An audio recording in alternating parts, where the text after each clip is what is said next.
और दोस्त कल्पिता और आप देख रहे हैं ज्ञान और विज्ञान से भरा हमारा कार्यक्रम गर्भ संस्कार। दोस्तों, पिछले एपिसोड में हमने जाना कि मेंटल वेलबींग का क्या महत्व है। आज के एपिसोड में हम जानेंगे कि हमारी मेंटल वेलबींग को इंप्रूव करने के लिए हम कौन से टूल्स का इस्तेमाल कर सकते हैं। इस पर चर्चा करने के लिए हमारे साथ मौजूद है गर्भ संस्कार की विशेषज्ञ डॉक्टर सोनल जैन जायसवाल। डॉक्टर सोनल जैन जायसवाल, आप स्पिरिचुअल एंड वेलनेस कोच के रूप में काम कर रही हैं। आप spiritual intelligence, panchakoshas, chakras, karmas, mind power, कुंडलिनी जागरण, मृत्यु के बाद का जीवन सहित विभिन्न विषयों पर बातचीत, लेखन, ब्लॉग, परामर्श और ध्यान सत्र के माध्यम से लाखों लोगों के जीवन को छू रही हैं। गर्भाधान, गर्भ संस्कार, दिव्य मां, गर्भधारण, गर्भावस्था और डिलीवरी के बाद देखभाल के लिए सैकड़ों भावी माताओं और नई माताओं को परामर्श देती है। आपके लेख विदेश के प्रतिष्ठित अखबारों और पत्रिकाओं में प्रकाशित होते हैं। बच्चों के संपूर्ण विकास के लिए डॉक्टर सोनल ने इंटेलिजेंस मॉडल बनाया है, जो ड्रीम बेबी की अभिव्यक्ति के लिए एक संरचित चरण दर चरण दृष्टिकोण है। सोनल मैम, गर्भ संस्कार में आपका बहुत बहुत स्वागत है। नमः शिवाय। दोस्तों, जैसे कि आप देख रहे हैं कि सोनल मैम हमारे साथ स्टूडियो में मौजूद है। अगर आप उनसे कुछ प्रश्न पूछना चाहते हैं तो आप भी हमें कांटेक्ट कर सकते हैं। सोनल मैम, आज हम बात करेंगे मेंटल वेलबींग के बारे में, उसे इम्प्रूव करने के टूल्स के बारे में। जैसे कि हमने पिछले एपिसोड में बात की थी कि मेंटल वेलबींग क्यों जरूरी है, और उसके एक टूल के बारे में भी बात की थी, विजुअलाइजेशन। तो आज मैं आपसे जानना चाहूंगी कि अफर्मेशंस की मदद से हम किस तरह से इमोशनल वेलबींग को स्ट्रॉन्ग कर सकते हैं। एफर्मेशन समझने के पहले ये समझना होगा कि वो आखिर होता क्या है। Exactly, right. तो आपसे पूछना चाहूंगी, जब आप कुछ काम करने जाते हैं तो कुछ चलता है आपके दिमाग में? हाँ, क्या चलता है? अगर वो मेरे दिल के सबसे करीब वाला काम हो तो मैं चाहती हूँ कि वो सक्सेस हो जाए, वो ऐसा होगा फिर वैसा होगा। मैं इमेजिन करने लगती हूँ थोड़ी बहुत चीजें, और मैं सोचती रहती हूँ कि वो सक्सेसफुल हो जाए। बेसिकली आप कुछ सेल्फ टॉक में जाते हो जी, आप अंदर ही अंदर अपने आप से बातें करते रहते हो। बिल्कुल। इनफैक्ट आपने ऑब्जर्व किया होगा कि मैक्सिमम टाइम जब आप कोई चीज में एंगेज नहीं हो या किसी से बातें नहीं कर रहे हो, तो आप कुछ ना कुछ अंदर में एक टेप रिकॉर्डर आपके चालू रहता है। जी, रहता है वैसा जी, कुछ चालू रहता है ना? हम सबके रहता है, क्योंकि हम एक दिन में ऑलमोस्ट 60,000 थॉट्स के करीब सोचते हैं जी। और जो लोग ओवर थिंक करते हैं वो तो 1 लाख को भी क्रॉस कर जाते हैं, which is like too much. सो ये जो थॉट्स हम सोचते हैं वो क्या है? ये सेल्फ टॉक है। जी, ये सबकॉन्शियस माइंड का, हमारे अचेतन मन की एक प्रॉपर्टी है सेल्फ टॉक करना। सबकॉन्शियस माइंड एक टेप रिकॉर्डर की तरह है जो नॉन स्टॉप बजता रहता है। क्या चीज से बजता है? सेल्फ टॉक से। जी। अब वो सेल्फ टॉक कैसे होते हैं? वो सेल्फ टॉक कैसे भी हो सकते हैं। अगर हमें कोई चीज में कॉन्फिडेंस नहीं है तो वो नेगेटिव भी हो सकते हैं, जो बार बार हमें डिस्करेज करते हैं कि अरे रे कर तो रहे हो बट पिछली बार ऐसा हो गया था। जैसे फॉर एग्जांपल कोई मदर है, अनफॉर्चुनेटली उसका मिसकैरेज हो गया लास्ट प्रेगनेंसी में, तो जब वो वापस से प्रेग्नेंट होती है तो हर समय उसके मन में ये एक डाउट और एक सेल्फ टॉक रहता है कि कहीं वापस न हो जाए। लाइक एक रिसेंट का एग्जाम्पल है, एक मदर थी है रादर, अब तो बेबी भी हो गया उनका। तो उनकी जब फर्स्ट प्रेगनेंसी हुई थी तो 6 मंथ में उनके मिसकैरेज हो गया था। तब जब वो वापस प्रेग्नेंट हुई तो अब 5th मंथ से उनकी एंजाइटी बढ़ती गई। वो हर दूसरे दिन मुझे फोन करे, मैसेज करे, एंग्शियस होके कि वापस से वही पीरियड आ रहा है जिस समय मेरा मिसकैरेज हुआ था। तो she was feeling very anxious. तो नेचुरली फिर मैंने अपनी तरफ से उन्हें चीजें समझाई, which I am not going to go into deep detail, but वही सब है जो हम अभी डिस्कस कर रहे हैं कि कैसे हम इसको कंट्रोल करें। तो बेसिकली उनके माइंड में क्या हो रहा था? एक पास्ट एक्सपीरियंस के कारण एक सेल्फ टॉक चल रहा था, जो सेल्फ टॉक नेगेटिव था।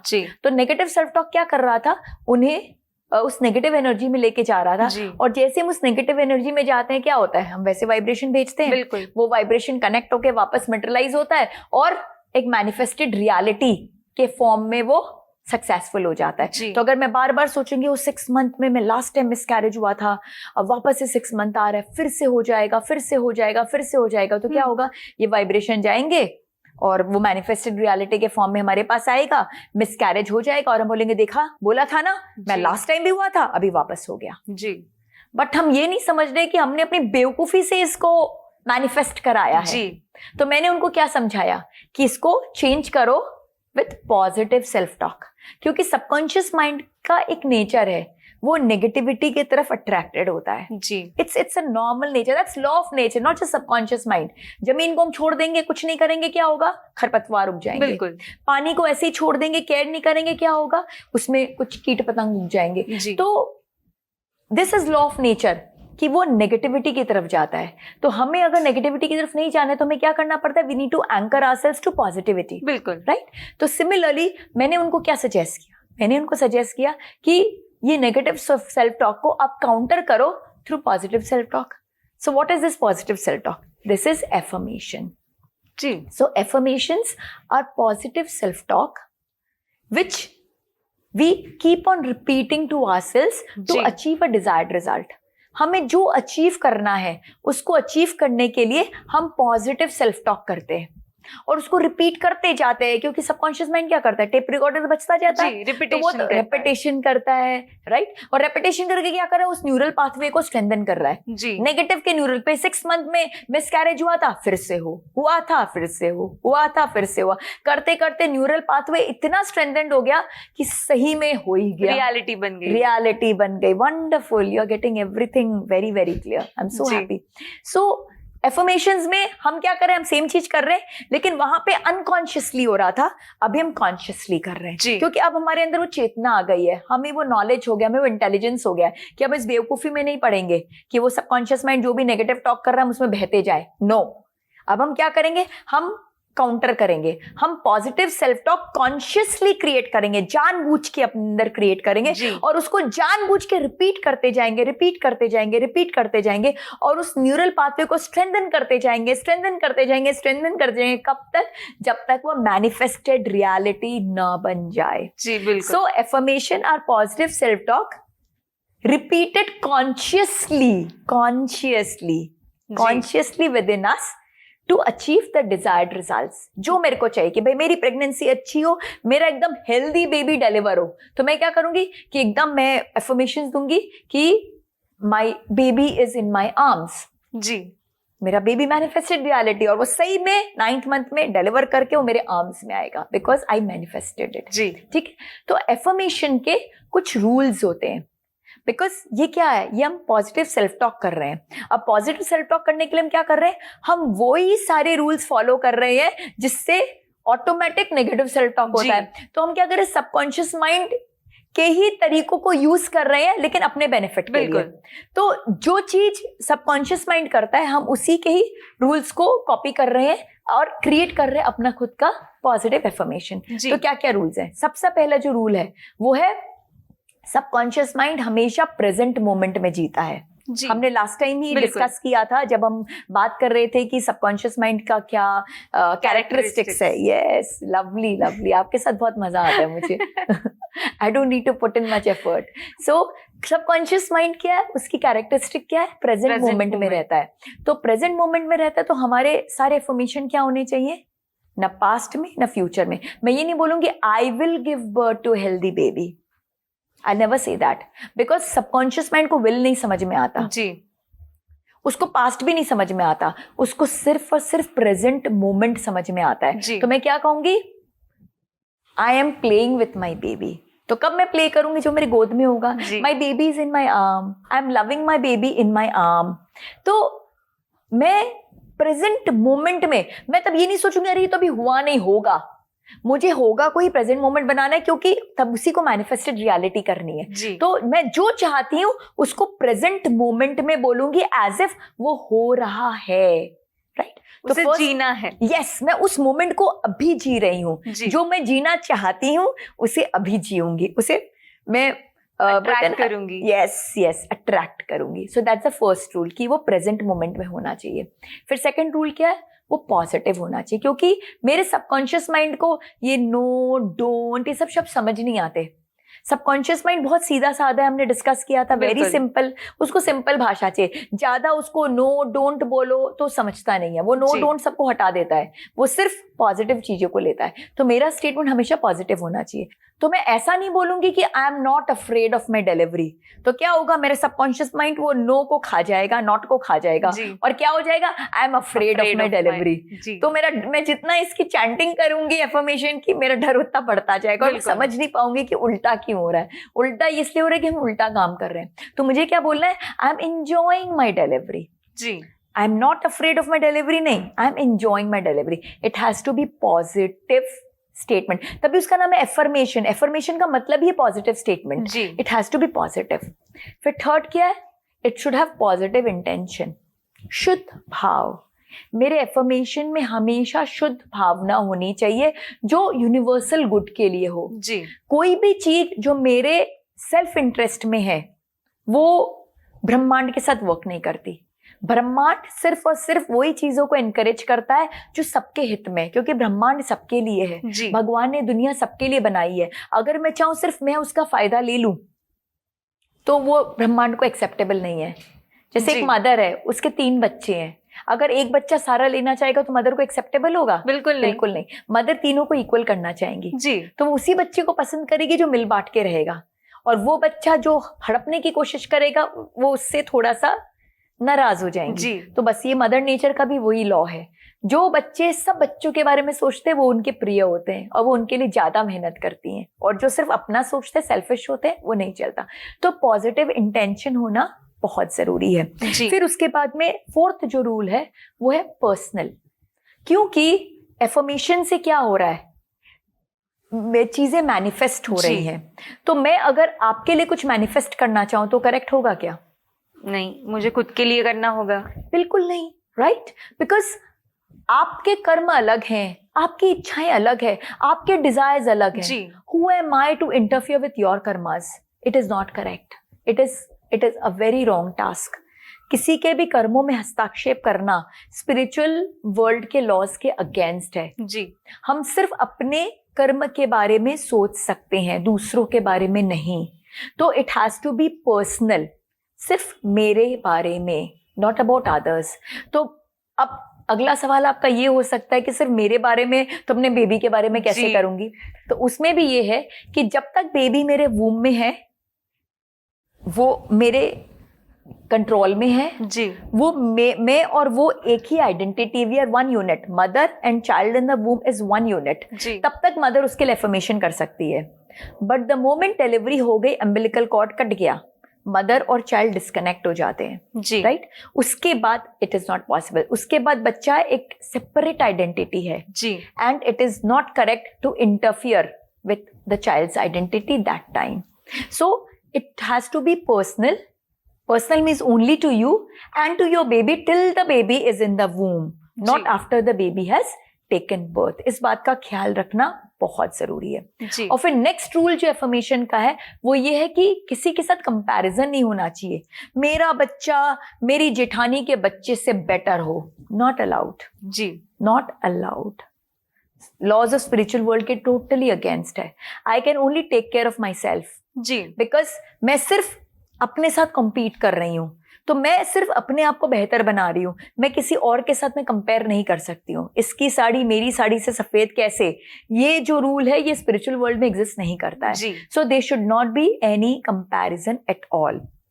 फिर उसके बाद में it has to be very very specific जी, क्योंकि जो वाइब्रेशन जा रहे हैं उनको क्लियर होना चाहिए किसके बारे में। मैं बोलूंगी मुझे तो I am having a best baby, तो भाई बेस्ट का मतलब क्या हुआ? आपका बेस्ट अलग है, मेरा बेस्ट अलग है, उसका बेस्ट अलग है। बेस्ट की डेफिनेशन क्या हुई? बट अगर मैं बोलूंगी कि भाई my baby is like you know very good in swimming or is very good in playing piano or is very kind hearted, आप समझ लो स्पेसिफिक।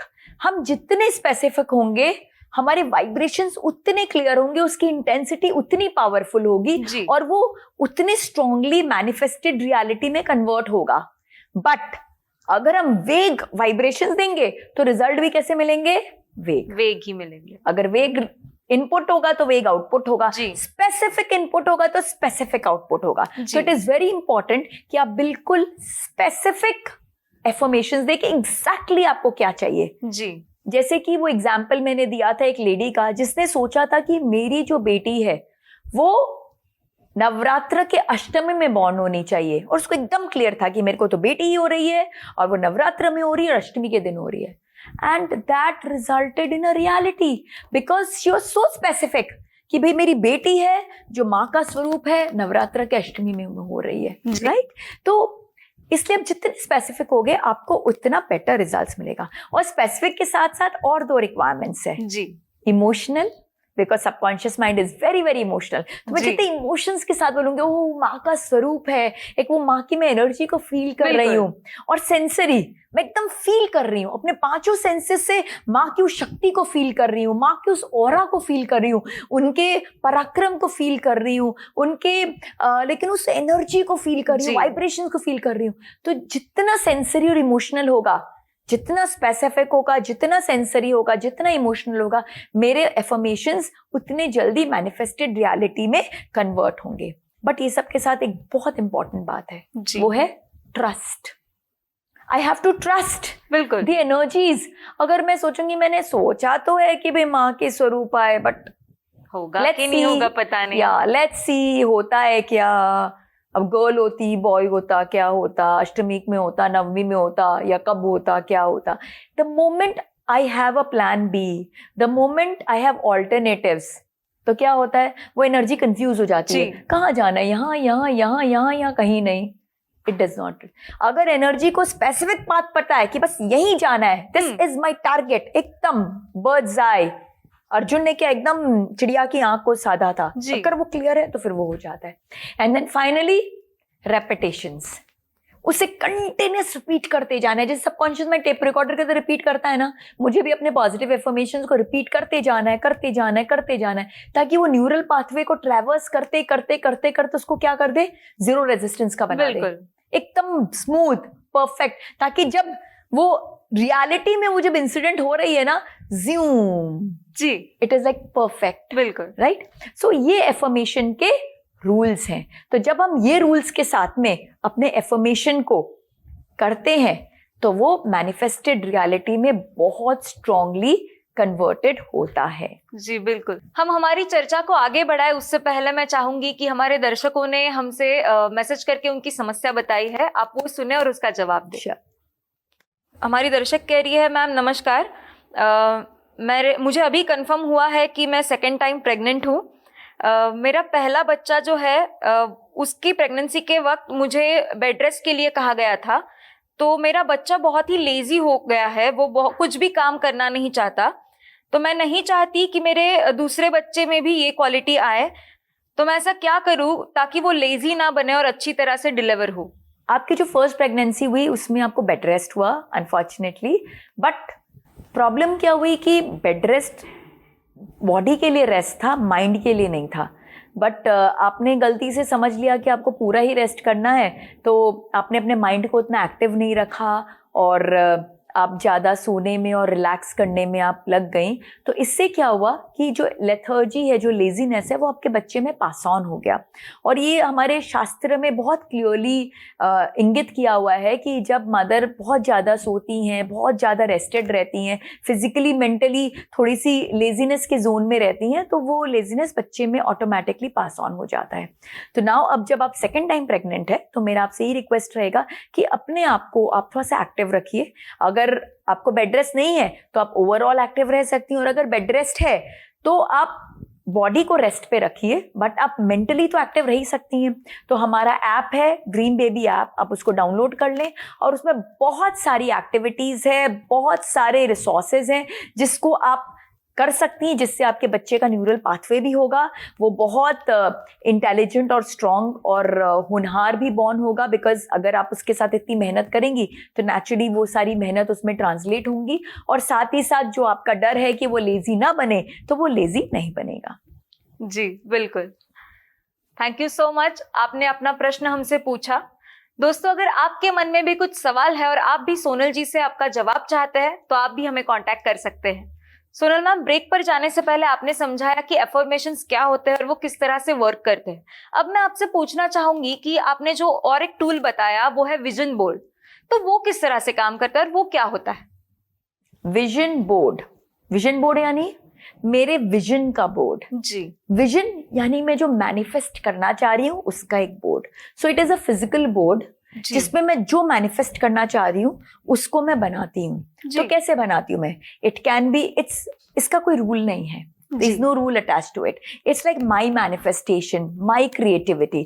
तो इसमें हम ड्राइंग कर सकते हैं, डूडल कर सकते हैं, कुछ कोट लिख सकते हैं, कुछ पिक्चर्स स्टिक कर सकते हैं, जो करना चाहे कर सकते हैं और वो सारी चीजों का एक कोलाज बनाते हैं। और उस कोलाज में क्या क्या होना चाहिए so that nothing get missed. जो हमारा मॉडल है Sonal's intelligence model for holistic development, तो उस मॉडल के अंदर जो हमने 4 क्वोशंट और 9 इंटेलिजेंस की बात की है, तो आप वो सारी चीजों को कवर कीजिए। तो उससे क्या होगा, विजन बोर्ड जो 100% कंप्लीट हो जाएगा। अदरवाइज कुछ ना कुछ एस्पेक्ट रह सकता है।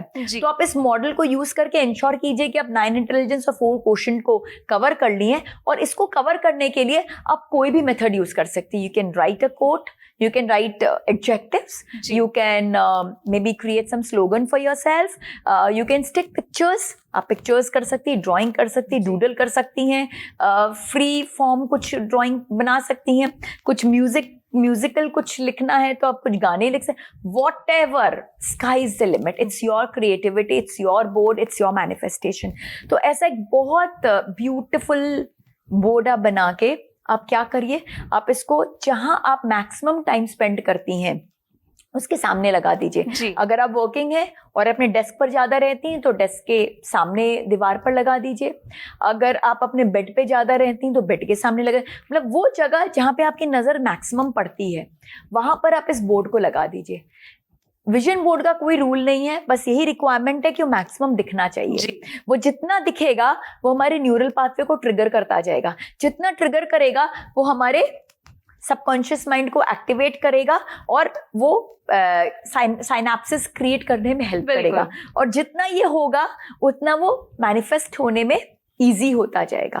तो इस तरह का एक vision board with lot of pictures and lot of creativity आप ऐसा एक बना के आपके आईसाइट के सामने उसको लगा दीजिए और उसको देखते रहिए। जब जब नजर पड़ती है उसको देखिए और देख के उसको एब्जॉर्ब कीजिए। मतलब सिर्फ नजर पड़ी और अपनी नजर हटा लिया तो सेंस नहीं है।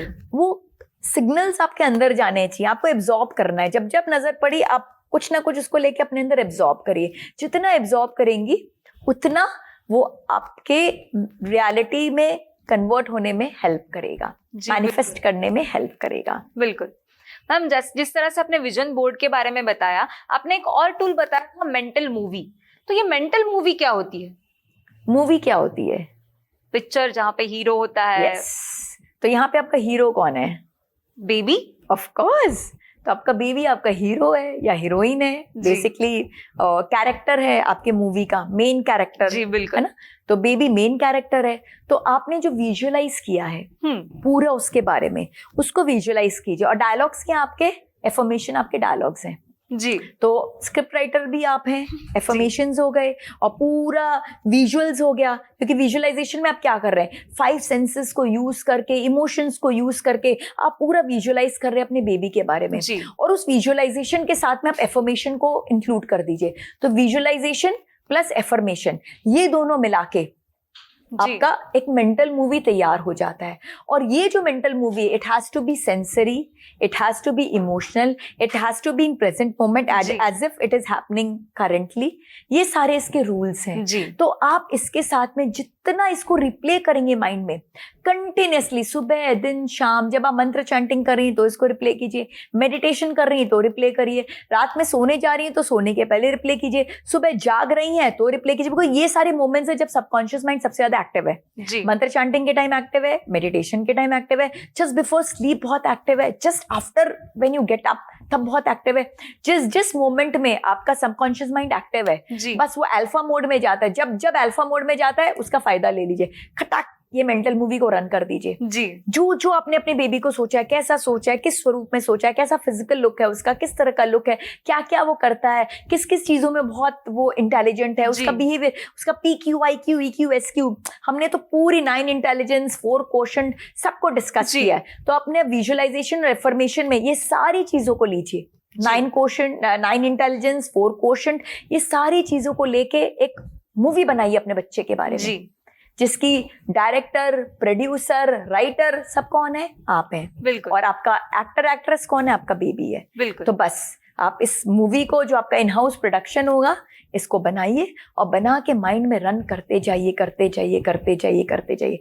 कब तक करते जाइए? तब तक जब तक ये रियलिटी ना बन बिल्कुल। जाए। मैम आपने ये जो टूल्स बताए हैं वो तो कितने सही है, मतलब मुझे जो चाहिए वो मैं बस इमेजिन कर लेती हूँ और वो सोचती हूँ और वो रियलिटी में आ जाएगा। तो फिर सही है कि सब बस सोचते रहे, इमोशनली उसे फील करते रहे, विजुअलाइज करते जाए और वो पा सकते हैं। तो कोई मेहनत करने की जरूरत नहीं पड़ेगी, राइट? Very nice. तो अब मैं आपको कहूंगी कि ये रेसिपी है जलेबी बनाने का। इस रेसिपी को पढ़ते जाओ, पढ़ते जाओ, पढ़ते जाओ, तो आपको वो जलेबी का टेस्ट मिलेगा क्या? बिल्कुल नहीं। एंजॉय नहीं ना? नहीं। जलेबी तो बनानी पड़ेगी ना। जी। हाँ, रेसिपी को आप 10 बार पढ़ोगे तो क्या होगा, जब आप 11वीं बार एक्चुअल में किचन में जाओगे तो आपको मुश्किल नहीं होगी, आप जी। फटाफट बना लोगे।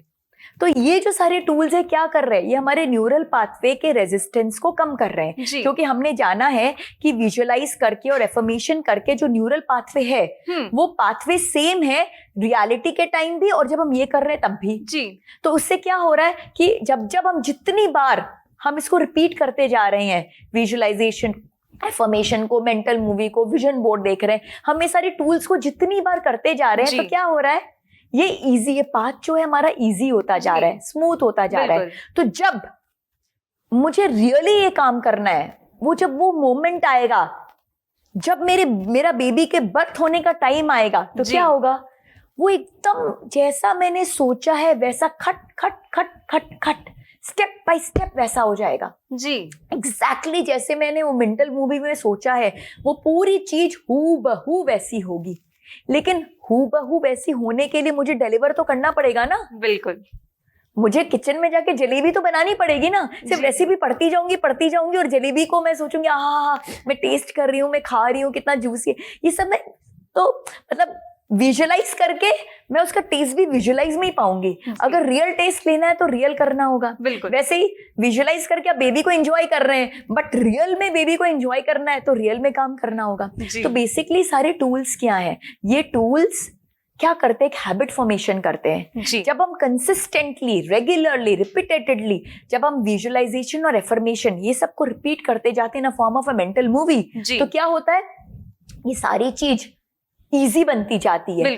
और हमको कब के लिए हम इसको कर रहे हैं ये सारी चीज, उस मोमेंट के लिए जब वो रियलिटी में हो। तो जब वो मोमेंट आता है उस रियलिटी में करने का, उस मोमेंट में it is very easy for us. वो एकदम जैसा सोचा वैसा हूबहू, जैसे एज ए रिप्ले, इसी को डेजा वू एक्सपीरियंसेस कहते हैं। कई बार लोग कहते हैं कि अरे ये चीज हुई, मुझे लग रहा है जैसे मेरे साथ कई बार हो चुकी है। वो इस बार कई बार हो चुकी है क्योंकि इट्स अ रिपीटेशन, राइट? तो इसीलिए ये बहुत जरूरी है कि आप वो सारी चीजों को करते जाए रिपीट, ताकि जब वो रियलिटी में करना हो तब वो रियल हो। लेकिन इसके साथ एक और चीज को हमको बहुत ध्यान देना जरूरी है। साक्षात भगवत गीता में भगवान श्री कृष्ण ने कहा है, कर्मण्येवाधिकारस्तु मा फलेषु कदाचन, यानी कर्म करते जाओ, फल की चिंता ना करो। तो ये पूरे प्रोसेस को जब मदर फॉलो करेगी तो उसको एक अनकंडीशनल भाव से फॉलो करना है। कर्म करते जाना है, फल की चिंता नहीं करनी है। राइट? क्योंकि जब हम फल की चिंता करते हैं तो क्या होता है, हमारे अंदर एंजाइटी आ जाती है, और जैसी एंजाइटी आती है वो क्या करता है, हमारे सबकॉन्शियस माइंड के पूरे सिस्टम को डिस्टर्ब कर देता है। हमारा ट्रस्ट गड़बड़ा जाता है, डाउट आ जाता है, होगा कि नहीं होगा, होगा कि नहीं होगा। जैसे ही होगा शब्द आया, सब कुछ गड़बड़। इसीलिए फल की चिंता ही नहीं करो, कर्म करते जाओ। क्योंकि अगर आपको विश्वास है लॉज ऑफ स्पिरिचुअल वर्ल्ड में, तो ये होना ही है रियलिटी में, कोई रोक नहीं सकता। रोक कौन सकता है? रोक आप खुद सकते हो, रॉन्ग सोच के। अगर आप करेक्ट सोच रहे हो तो जैसा सोच रहे हो वैसा का वैसा होना ही है। फिर आप क्यों फल के बारे में फोकस कर रहे हो? डोंट थिंक अबाउट फल, just focus on your karmas. बीज लगाया है, सर्वश्रेष्ठ बीज लगाया, तो सर्वश्रेष्ठ फल तो मिलना ही है। बट मैं अगर फल के बारे में सोचती रहूं, बार बार खोद के बीज को चेक करती रहूं, दही जमाया और बार बार उंगली डाल के देखती रहो, दही जमा के नहीं जमा के नहीं जमा, तो जमेगा क्या? कभी नहीं जमेगा। मुझे दही जमा के छोड़ देना होगा। अगर सर्वश्रेष्ठ दूध है, सर्वश्रेष्ठ जोरन है, तो सर्वश्रेष्ठ दही तो बनना ही है। It's law of nature, right? तो कर्मण्येवाधिकारस्तु माँ फलेषु कदाचन। सोनल मैम, आपने बहुत ही अच्छी तरह से समझाया कि कैसे हम हमारी मेंटल वेलबींग को स्ट्रॉन्ग कर सकते हैं और इन टूल्स का किस तरह से इस्तेमाल कर सकते हैं। हम गर्भ संस्कार के बारे में आपसे और भी जानकारी चाहेंगे, लेकिन अगले एपिसोड में। फिलहाल के लिए आपका बहुत बहुत शुक्रिया। नमः शिवाय। दोस्तों, अगर आप भी गर्भ संस्कार के बारे में कुछ जानना चाहते हैं या फिर आपके कुछ प्रश्न सोनल जी से पूछना चाहते हैं तो आप भी हमें कांटेक्ट कर सकते हैं। अब अपनी होस्ट और दोस्त कल्पिता को इजाजत दीजिए, फिर मुलाकात होगी गर्भ संस्कार के अगले एपिसोड में। तब तक अपना ख्याल रखिए।